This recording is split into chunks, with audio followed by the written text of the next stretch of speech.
वादग्रस्त कॉमेडियन कुणाल कामरा आज मुंबई पोलिसांसमोर चौकशीला हजर राहण्याची शक्यता आहे। खार पोलिसांनी त्याला चौकशीसाठी हजर राहण्यासाठी समन्स बजावला होता। दरम्यान कुणाल कामराला मद्रास हायकोर्टाकडून 7 एप्रिलपर्यंत अटकेपासून संरक्षण मिळाले, मात्र तो त्याच्या वकिलांसह खार पोलिसात चौकशीसाठी हजर राहू शकतो।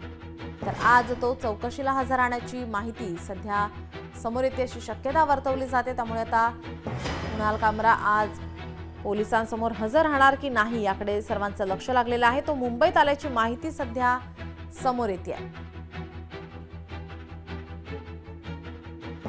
आपले प्रतिनिधी स्वप्नील जाधव आपल्यासोबत जोडलेले आहेत। स्वप्नील, कुणाल कामराला पोलिसांकडून समन्स पाठवण्यात आलं होतं आणि आता तो आज मुंबईमध्ये आल्याची माहिती आहे आणि आज पोलिसांसमोर चौकशीला हजर राहण्याची शक्यता आहे।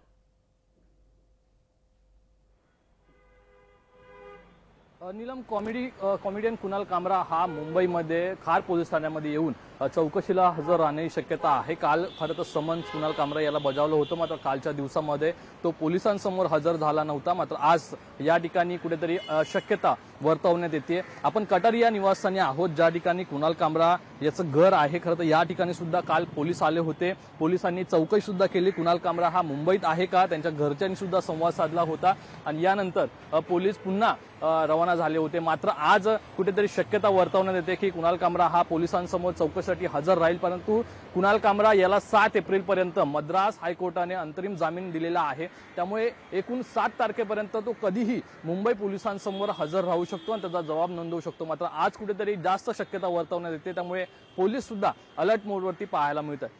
नीलम, धन्यवाद स्वप्नील, आपण दिलेल्या सविस्तर माहितीसाठी। लोकशाही मराठी ऐका, पहा, जागरूक रहा।